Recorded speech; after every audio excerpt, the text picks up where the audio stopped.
Envoie ton Esprit Saint, ton feu d'amour divin, déploie ton cœur et viens nous sauver. Délivre-nous délivre-nous de tout ce qui refuse en nous de t'aimer. Du sang de ton agneau, déversons-nous le flot des abondantes eaux de ton pardon. Viens inonder nos vies, restaure-nous, guéris ton Église.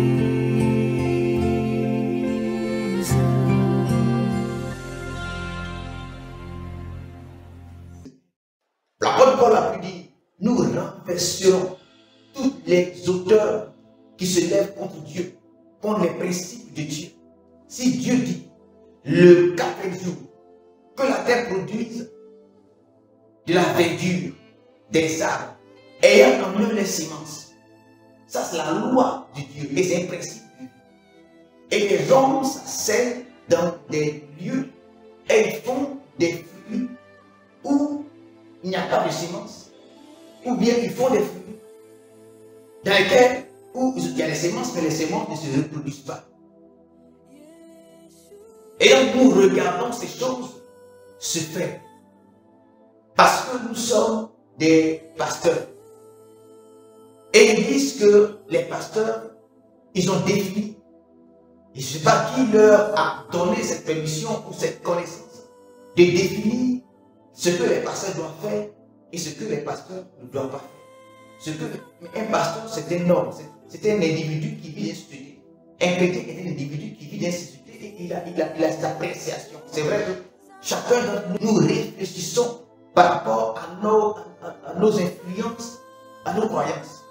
Nous pensons, nous réfléchissons, nous regardons par rapport à nos croyances.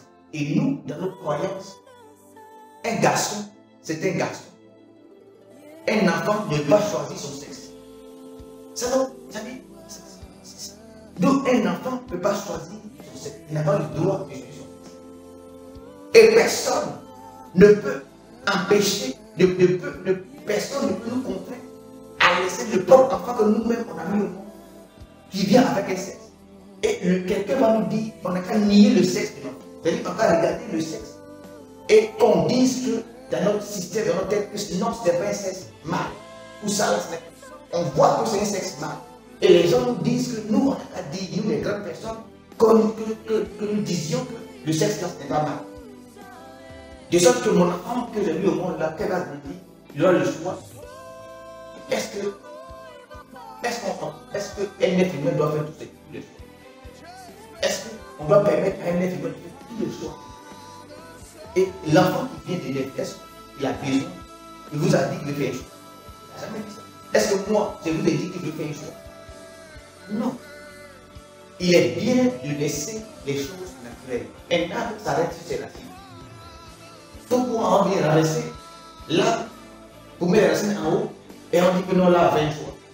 Laissons les choses naturelles. Alors, est-ce que l'Église doit subir? Ou l'Église a cette capacité, n'est-ce pas, d'influencer le monde, de s'exprimer au moins? Voici la problématique. Alléluia. Oui, la Bible déclare que plusieurs succomberont. Et toi qui dis que les choses vont arriver ainsi, que nous devons laisser les choses ainsi, bien aimé, c'est écrit que plusieurs vont succomber. Alors laisse-toi succomber afin d'accomplir les promesses du Seigneur, car c'est écrit dans la Bible que plusieurs succomberont. Allez, bien aimé, il est écrit également un peu plus haut dans le chapitre 21 de Luc que nous venons de lire, que plusieurs seront trahis. Alléluia.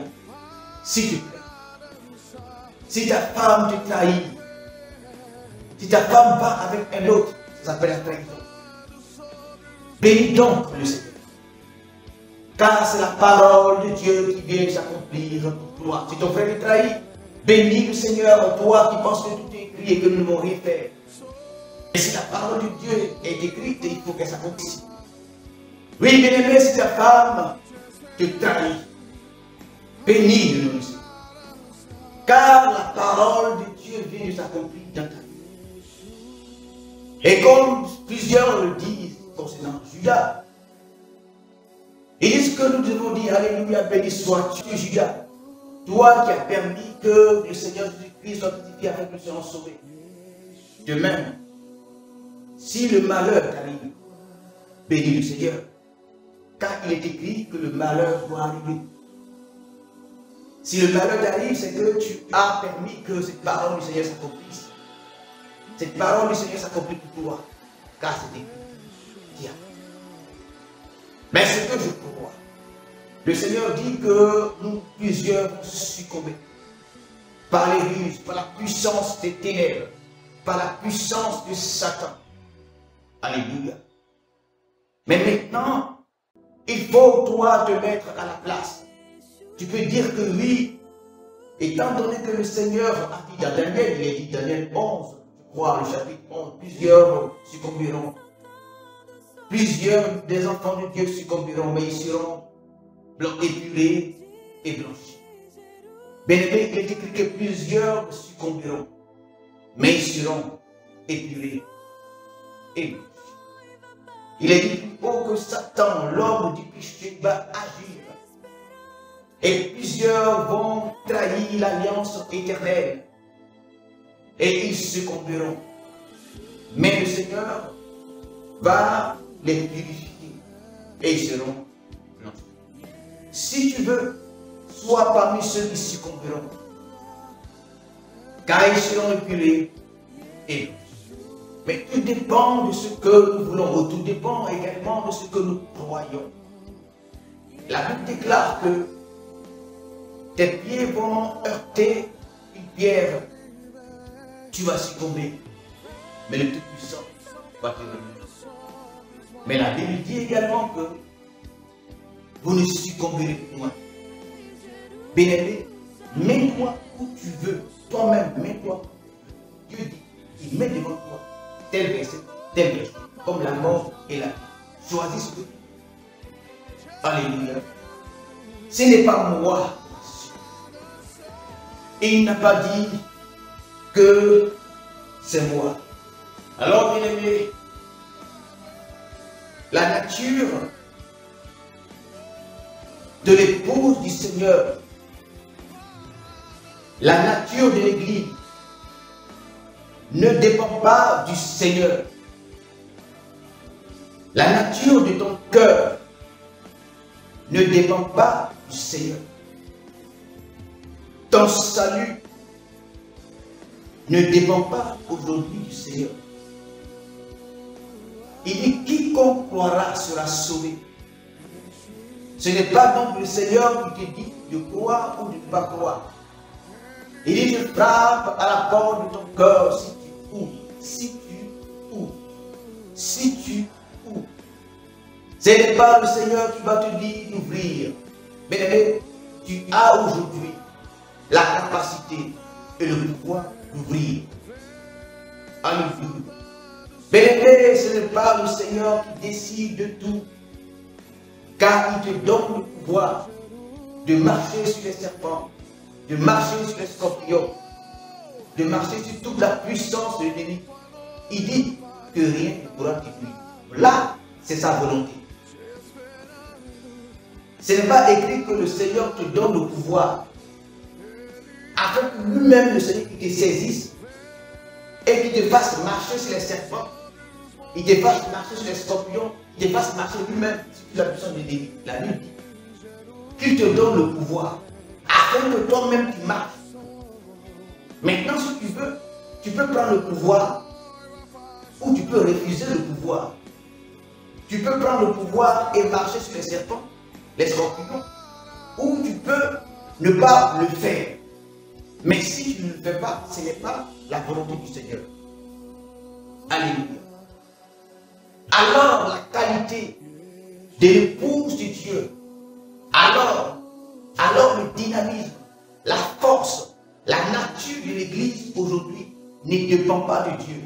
Si l'Église est morte, cela dépend de notre propre volonté. C'est parce que nous voulons que l'Église meure. Si tu es mort spirituellement, ce n'est pas Dieu qui dit de mourir spirituellement.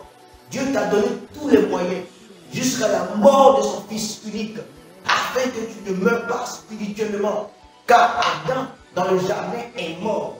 Dieu a mis son Fils Jésus, afin que tu aies la vie, non que tu aies la mort. Alors si tu vis dans la mort, si tu vis dans la défaite, ce n'est pas parce que Dieu le veut. Aujourd'hui, tu as la force. Aujourd'hui, tu as la capacité. Aujourd'hui, tu as les moyens d'être victorieux. Jésus t'a donné à la croix tous les moyens, son onction, son pouvoir, son sang. Il t'a donné, n'est-ce pas, les dons spirituels. Il t'a donné le royaume afin que tu sois victorieux. Si tu n'es pas victorieux, si Israël était, n'est-ce pas, en défaite devant Nebuchadnezzar, devant Babylone, ce n'est pas parce que Dieu le voulait, mais c'est par rapport à l'attitude du peuple de Dieu que la défaite s'est manifestée. C'est par rapport à l'attitude du peuple de Dieu qu'il était lui-même dans la défaite. Alléluia. L'Église face à sa destinée, l'Église face à l'avenir. Est-ce que l'Église peut changer son environnement? Est-ce que l'Église peut changer les conditions du pays? Est-ce que l'Église peut changer ses circonstances? Alléluia. Tel est, n'est-ce pas, le sujet que nous traitons. Telle est la problématique dans laquelle nous sommes. L'Église face à sa destinée. L'Église face à l'avenir. L'Église face, n'est-ce pas, au défi des temps de la fin. Est-ce que l'Église ne peut rien faire? Est-ce que l'Église ne peut rien faire?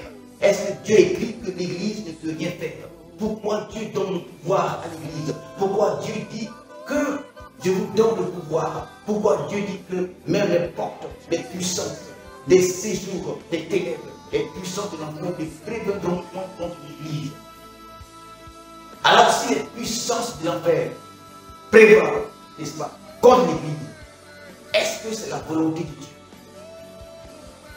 Si l'Église est dans la défaite, est-ce que cela dépend de l'Église ou de Dieu? Alléluia. Alléluia. Alléluia. Tout donc est dans la main de l'Église. Rappelons-nous de cette histoire, bien aimés. Lorsque le Seigneur Jésus-Christ était monté dans la barque avec ses apôtres, et il y a eu des vents, la tempête s'est levée. Les vagues se sont levées et se heurtaient contre eux, contre le bateau dans lequel ils étaient, sur la barque dans laquelle ils étaient. Les apôtres qui étaient habitués à la mer parce qu'ils étaient pêcheurs hier, nos frères, pensaient qu'ils allaient mourir parce qu'ils connaissaient les vents, ils connaissaient les temps. Ils connaissaient les niveaux, n'est-ce pas, de vagues qui pouvaient emporter des pêcheurs spirituels. Ils ont fait tout ce qu'ils pouvaient faire.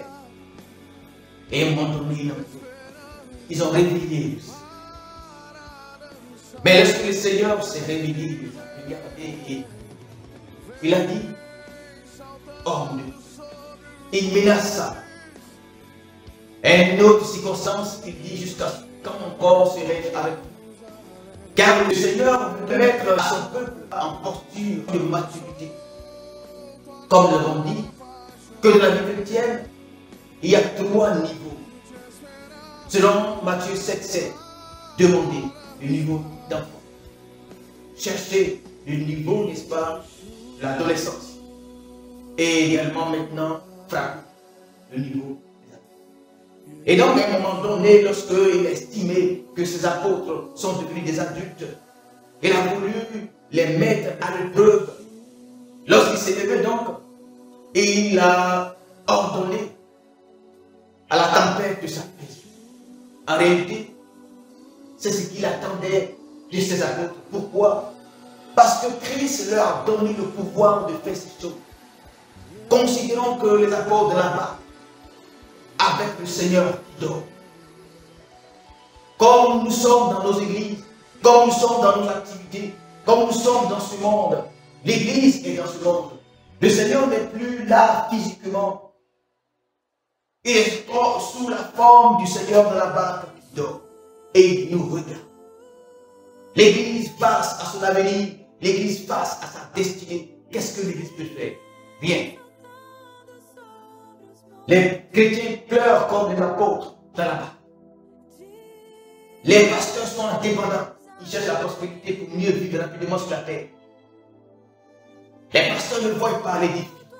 Les défis de notre monde, les défis aujourd'hui. Jésus est le salut des âmes. Mais l'Église est le salut de notre nation. Car c'est l'Église qui peut influencer notre nation. Ce n'est pas Jésus qui influence notre nation. Car nous, êtres humains, chrétiens dans cette nation, nous sommes dans cette nation.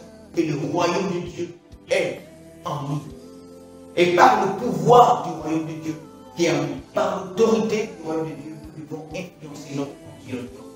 C'est pourquoi le Seigneur Jésus a pu dire, prier et dire, notre Père qui est aux cieux, que ton nom soit sanctifié, que ton règne arrive, que ton règne arrive, que ton règne arrive, que ton règne arrive, afin que ta volonté soit faite où? Ici, sur terre, afin de manifester le règne de Dieu, afin de manifester la puissance de Dieu, afin de manifester le royaume de Dieu. L'Église face à son avenir. Du sang de ton agneau, déverse en nous le flot, les abondantes eaux de ton amour. Viens inonder nos vies, restaure-nous, guéris ton Église.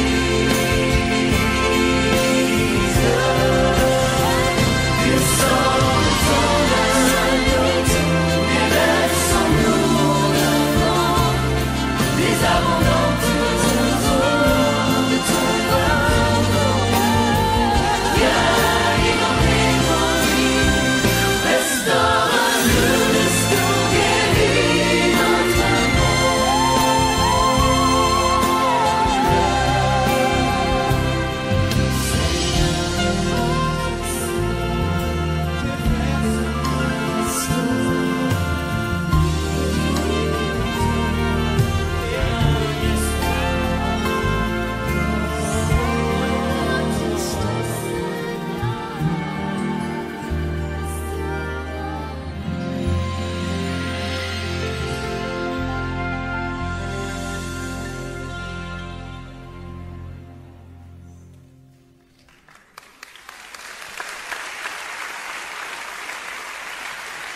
Ha ha ha ha.